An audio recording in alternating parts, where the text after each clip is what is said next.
ошонун көңүлүндө абдан жакшы кеңештерди айттыңыз, жакын арада ишке ашса деп дуа кылам. Суроо бар да, процентке байланыштуу. Жеке өзүм топтоп акча топтоп банкка салып көргөн эмесмин да, бирок мусулман көзү бир аз начар көргөн мусулмандар банкка салгандар бар экен да. Анан жанында алып жүргөн коптону билбейм, бирок мындай көп деле акча эмес, кийинче ташып алышат экен. Алышат эмес, ошол керек маалда алганы барса, үстүнө бир аз үстүк акча кошуп калат экен да. Ошол акчаны эмне кылсак болот сурап бересиз дешет. Экинчи, ушул эле Марал радиосуна Бакай банктын алдында ислам каржы борборунун өкүлү келген да, салам көрсө деп. Суроо бердик да. Акча салса үстүк пайыз кошулбайбы, ошондо мындай жооп берди. Исламда пайданы да зыянды да бөлүшөт эмес эки тараптан. Акча салган экинчи тарапка дагы ошо пайдадан бөлүшөт дейт да. Бирөөнү текшериш максатында эмес, өзүм балким түшүнүп алды же кандай. Суроонун келген себеби дагы чет өлкөдөгү көптөр мындай пайызга акча алып карызга батып ушундай кыйналгандар бар да, үйдөн анан балким ушундай ислам принципине иштеген каржы блоктор ачылса, мындай жөнөкөй жарандарга жардам болот деп ойлойм да. Балким мен ката айтсам ондой болот. Üçüncüsü, yetenlisi imandan bir koysan neyse, Kur'an'da kişi görsen, kovumları sözünden kaytardı, çok sözünü blokluğun zaman gözü. Akıl sartaysa, kapalı kalşat kenarlar, yakındaki dünya kıyım olsun, Kırgızstan senin bölgesinde oşatken, ne iştirek, ne olsun diye kaydı geri kara oturuyor iştirekti.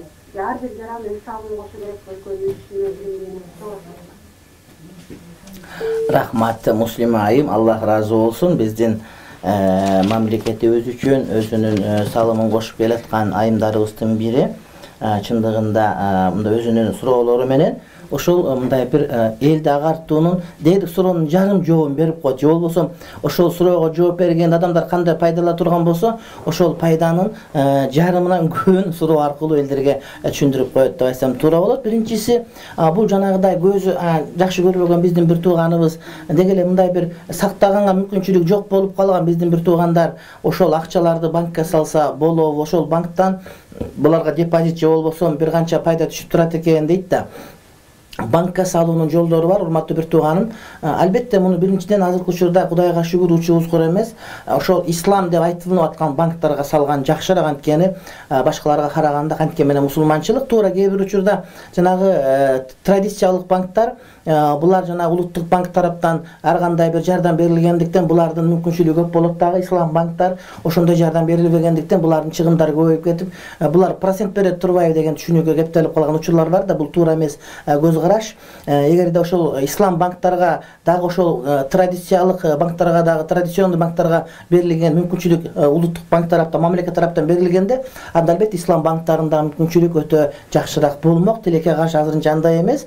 Ошондуктан ошол ислам деп айтылган банктарга салса, урматтуу бир тууганым, ошол жерден жанагыдай бир акчаны сактап бергенге аманат катары салса, бул жанагы ячейкага сактагандай болот. Урматтуу бир тууганым, ошондо эч кандай буга процент чыкпайт, мында пайда чыкпайт. Анткени анда эгерде ага пайда көрө турган болсо, анда бул зыян да көрө турган болуп калыш керек да.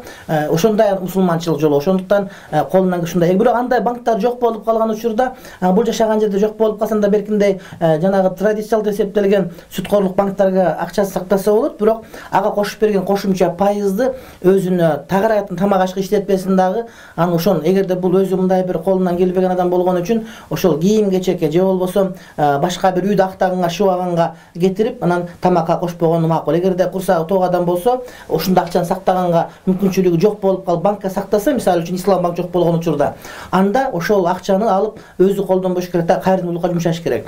Деги эле ислам банктарында ошол жанагыдай бир кечигип төлөп калган төлөмдөрдү штраф салынганда жаза пул катарында, ошол пулдардын бардыгы кайрымдуулукка жумшала турган маселе камтылынган да. Анан ошол Талант мырзаны мен тааныйм, Бакай банк боюнча иштер аткарып атчу, урматтуу бир тууганым. Анан ал кишинин сөзүн мен так түшүнбөй калдым. Сөзсүз түрдө эле банкка салганда жанагыда пайда зыянга шерик болуп калыш туура, бул нерсе бар. Бирок антпестен туруп сактап бере турган жолу менен сала турган болсо, ячейканын сыяктуу, мисалы үчүн урматтуу бир тууганым, анын дагы жолу башкачараак болуш керек. Ал эми Талант айтып аткан бул жанагы мудараба өкүмүндө болушу мүмкүн. Акча бизден, мисалы үчүн банк жумуш банктан болуп, ошондо пайда зыянга шерик болуп кала турган болгон учурда бул адам акчасына күйүп калуу ыктымалы бар, урматтуу бир тууганым.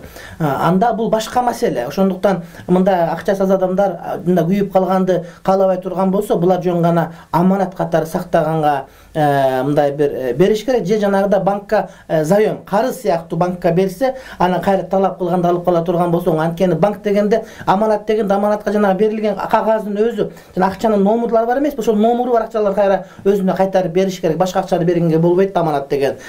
Бирок карыз катары ошондой бир ислам банктарды бөлүмү ачылса, бирөөдөн карыз катары алат. Мисалы үчүн банк карыз алат дагы, кайра төлөп бергенде акчаны өзүн бербейт, бирок сумма өзгөрбөйт, ага кошумча бербейт. Мына ошондо бардыгы туура болмок деп айтат элем мен. Ал эми үчүнчү маселе, мекендүүсү ыймандан ар бир адам колунан келген айтыш керек. Жеке мен өзүм ошол канчалык деңгээлде ачуу болбосун, ошол акыйкат айтканга туура келип жүр. Ошондуктан кээде мага оор келип калып, материалдык тараптан, кээде кызмат тараптан дагы мындай бир ар кандай бир мындай бир зыяндарга учурап калып жүрөбүз. Бирок мамлекет өзүбүздүкү болгон үчүн, мекендүүсү ыймандан болгон үчүн, мамлекетке ар бирибиз кыяматта жооп бере турган милдет болгондугу үчүн айтканга туура келет. Ошондуктан ит үрө берет, кербер жүрө берет. Адамдар эмне мындай бир пикирин айтыш керек, оңдош керек колдон келгенде. Кээ бир адамдардын иши ошол айтуу менен болот, урматтуу бир тууган, ал эми башка бирөөнүн иши аткаруу менен болот да. Демек, биз ошол айта турган адамдар болгон үчүн биз дайым айтышыбыз керек. Ал эми адамдардын сөзүнө маани бербеш керек. Билесизби, пайгамбарыбыз алейхиссаламды Таиф шаарына кууп чыгышкан, ошондо пайгамбарыбыздын бутуна таш тийип бутуна канаганда, Жибрил периште, тоонун периштеси менен келип, Мухаммад, сен Таифтердин бардыгы кууп чыкты, мага тоолордун периштеси кошулуп келди. Эгер сен кааласаң, тоолор буларды бири-бирине жаап, тоо бири-бирине уруп, ошол адамдардын бардыгын жер жутуп кетет дегенде, жок, андай кылба. Булар мен билгенди билбейт, эгерде билгенде мындай кылбайт эле. Балким булардын урук тукумунан жакшы кишилер чыгаар деп үмүт кылам деп дуа кылган пайгамбар. Ошондуктан биз билбеген адамдарга теңелбешибиз керек, дагы дайыма жакшы иштерди кыла берүүбүз талап кылайыктуу болот деп мен айткан болор элем.